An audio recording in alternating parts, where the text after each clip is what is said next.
we're at a cultural crossroads, as I've said before. But when you look at the size and shape of the state, you know that we're bigger than any state east of us in terms of territory, but we're smaller than everybody west of us. When you look at population, with the exception of California, we're larger than most of the western states by population, but smaller than many of the easterns. Again, we're in the middle, and that mix contributes to our character and therefore to our relationship with the natural environment as well.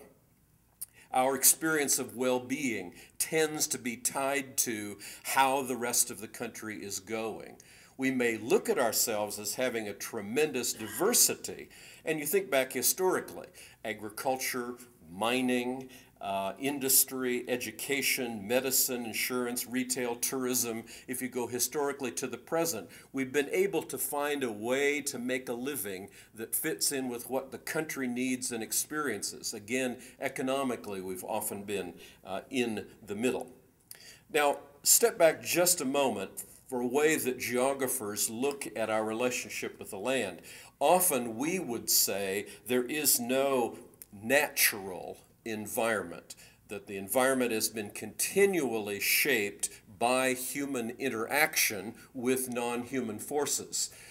We cannot look back and say there was a time when human beings were simply just a part of the natural forces, because as soon as human beings began to think about their environment, they began to change it.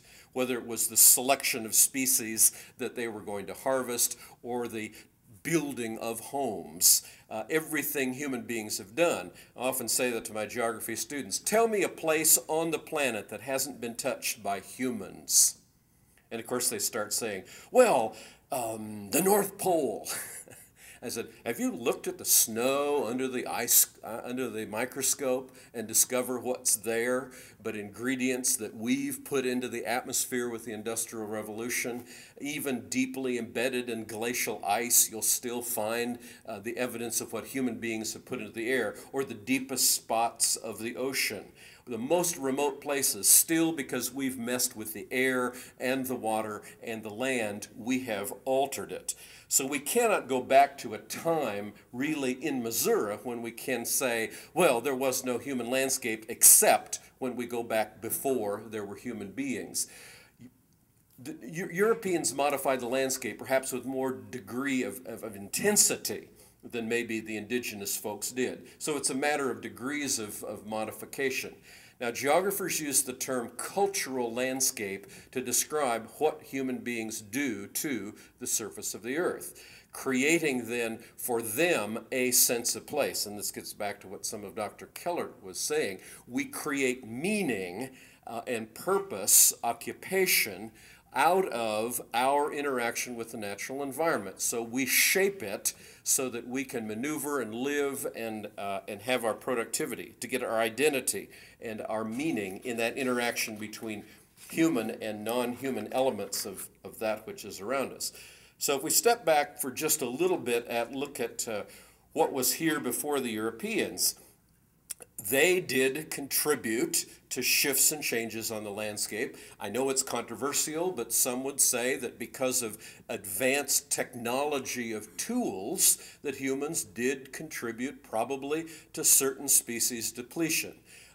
Large mammals, for example, probably that shift and balance was changed because human beings could harvest them better. And just as a reminder that there were urban systems here long before the Europeans got. Just go over, if you have not some time, to Cahokia and look again. Here was a city of probably 50,000 people, an urban environment, dependent upon highly manipulated landscapes. Changing the water course, choosing species of plants for their productivity, a network of cities. And you can go to anywhere in the United States, but it's true in Missouri as well, that there were urban systems, networks of trade that depended perhaps upon some hunters and gatherers, but they were urban systems. That was there and gone before the Europeans arrived. They were hydrologists. They were creating, again, trade networks.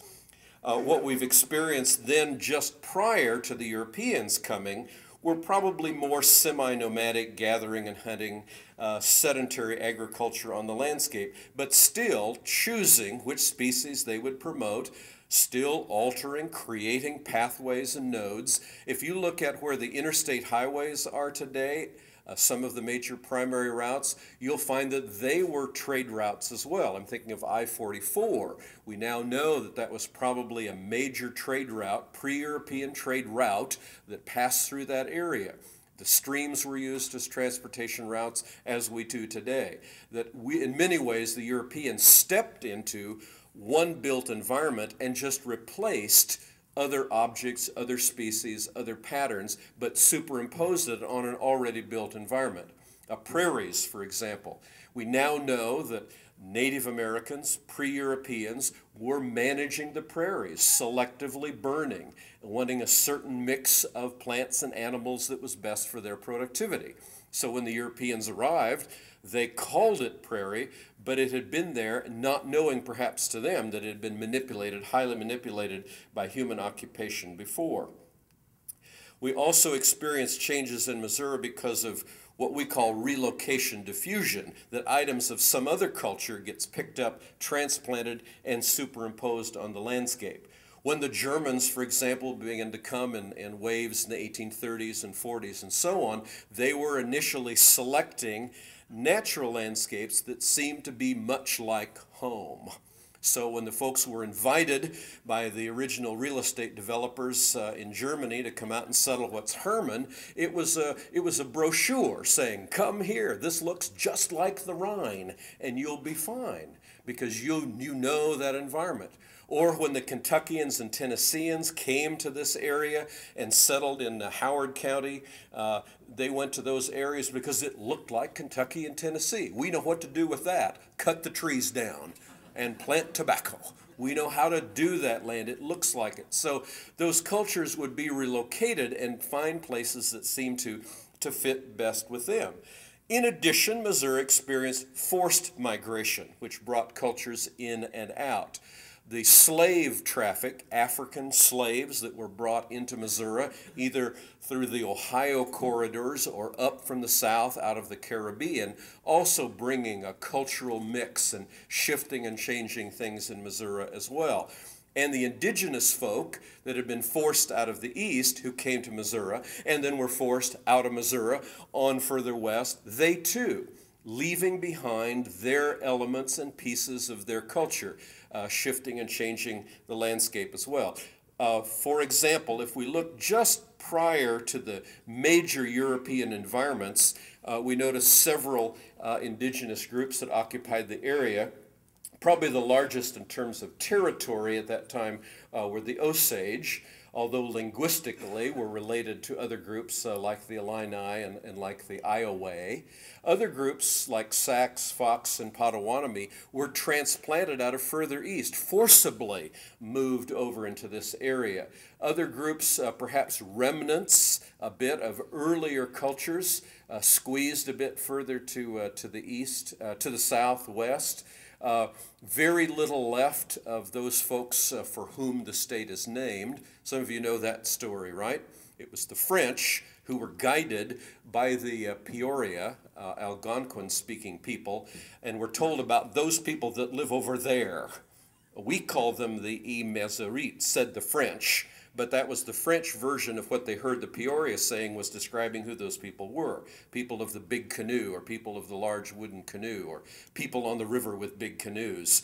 But that's not what they called themselves. So that word stuck, and then later when the Scots-Irish got a hold of it, it got to be Missouri instead of Missouri, something like the French would have said it. But their remnants, their culture, their transformation of the landscape was already there. So as the Europeans came, just to reinforce that point again, they were seeing a built human environment under transformation with a change of species of plants and animal and a transformation of the very soil and landforms themselves.